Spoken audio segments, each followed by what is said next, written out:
Hello, Dr. Fabiano. This is Kevin. Um, I hope it's okay, but I'm going to try to turn in this reflection in the form of a brief video. Try to liberate myself from the backspace key and stay in catch-up mode and just get this baby hammered out. I really enjoyed the 4 interviews. I thought that was a very creative and absolutely useful approach uh, to the course and getting multiple perspectives on uh, issues of research, policy, and equity. And um, I tried to distill what I found were 6 main themes across the 4 interviews, also related to your prompts. The first one was how across the different labor contexts equity was defined as funding, access, um, structural. Equity was defined in terms of its historical and structural inequities. And you had mentioned something about it, the definition of equity being relative to the units of study and the units of change. I thought that was very interesting, although I only understood it at the margins. Inside those descriptions of equity, I found a couple of other themes. One was that several of the folks talked about how the policies are to blame and not the deficits of the students. That was a repeating theme. And also this idea that equity should be viewed through multidisciplinary lenses, and that comes up again in a research theme here later on. So my second theme was related to each of the participants talking about their career paths being informed and shaped by their lived experiences, and in some cases, like yourself, even early childhood memories of family members or teachers, classroom experiences.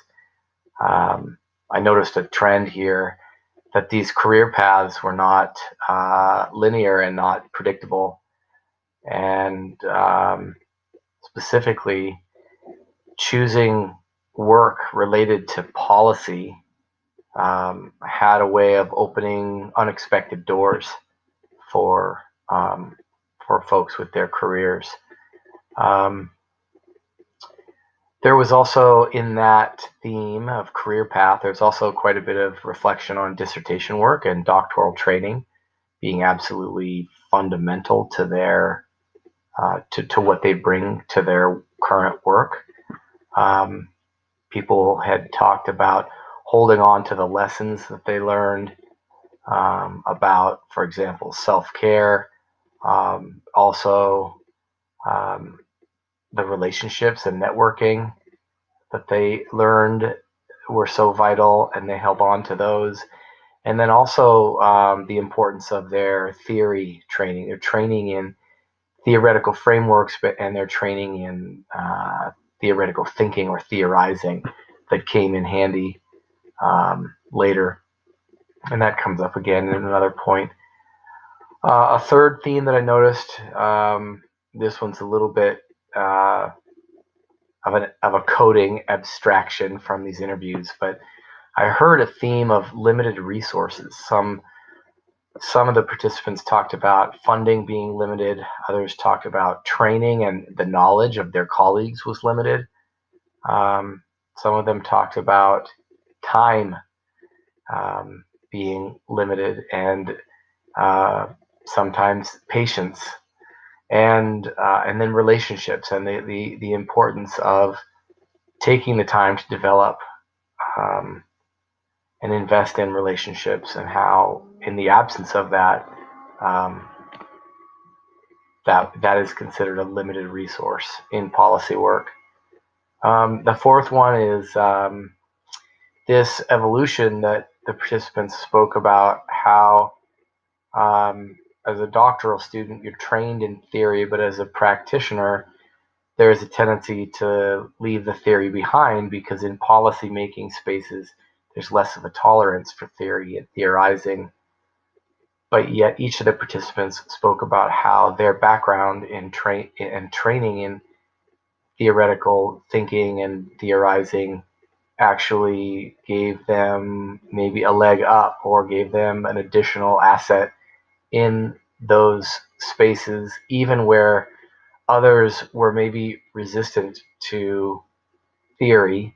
Um, the participants spoke about how having been trained and having a good grounding in theoretical frameworks, even something as simple as maybe the specific theories have long been forgotten, but something as simple as the distinction between traditional theory and critical theory. Uh, they talked about that coming in handy, not only in terms of the knowledge that they can bring into the policy work itself, but maybe even more importantly, their ability to recognize the assumptions that others are making and the ability to ask questions about others' assumptions. And I thought that was an interesting kind of feather in the cap to the training that I know that you that is so important to you in our coursework. Um,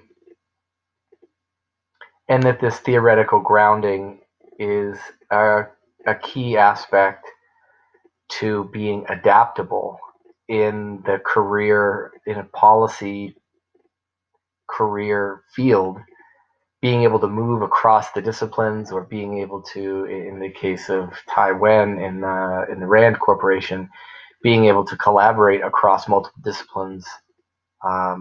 He accredited that largely to his grounding in theoretical thinking and the adaptability and agility that it provided for him. Number 5, the connection between research and policy. The idea that everything starts with data. You have to have the data, but then once you have it, it's not as simple as merely putting it out there, because the data um, has to be accessible. It has to be consumable and usable and relevant. Um, And so one example was, developing this longitudinal data system, and that's great, except that how do you make people aware that it's there, and then how do you allow people to interface with it in a practical and usable way? That was a theme that continued to come up. Um, how can we get people to use and understand uh, theory, or I'm sorry, research, in the making of relevant policy? You can't just put the policy and the research out there and expect people to know what to do with it. Which gets us to our last theme that I noticed, number 6, something that you spoke about with,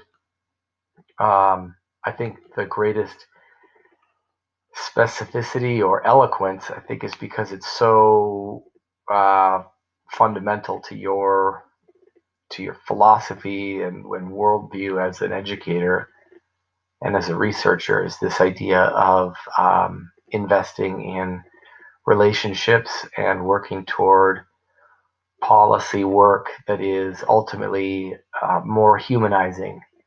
And some of the sub bullets that I wrote down there is listening for the identities of others to bring about meeting points, even in those whose identities might be complex or contradictory in some aspects.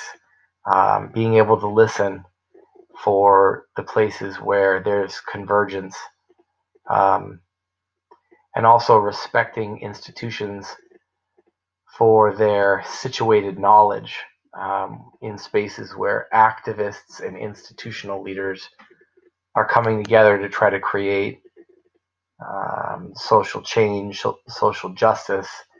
How important it is for the policy researcher to have a presence in that environment, that respects and honors the situated knowledge. I found that to be to speak directly to me, because as I continue to evolve in my uh, the the potential focus of my dissertation work, my organization of practice, um, I find I'm making a prediction that that last piece that you spoke about will be one of the most important aspects for me, is to find the most appropriate and useful and constructive and humanizing way to step into this space and offer my services as a researcher to amplify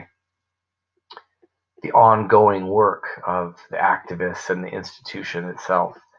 Um, and the last note that I have under there is that it takes time. I remember watching you in the interview um, nod your head and chuckle a little bit and give a deep sigh to this idea that it takes time. And um, that was an interesting kind of collection of nonverbal cues there that I'll read into that. Maybe that's lessons learned the hard way. Um, and I connect with that because I'm not the most patient person. And I know that in any point in my life where I have ever had to admit that I need to slow down and take time to develop something, whether it be a theory or an interpersonal relationship, usually I have learned that the hard way. So I was wondering if maybe that explained some of your nonverbals there. But um, so anyway, there's 6 themes across the interviews. Again, kudos to you and the uh, the colleagues there that we heard from, who have all played uh, architectural roles in designing this course. When I saw it on my course registration at the beginning of the semester, I was pretty bummed.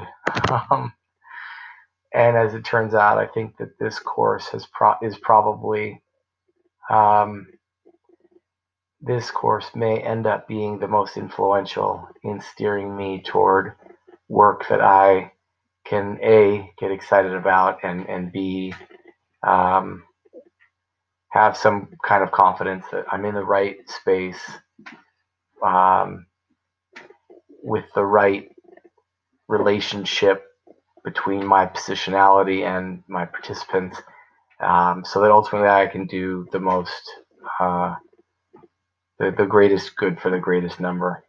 Um, anyway, so thanks again for listening, and I hope that this will work for my submission.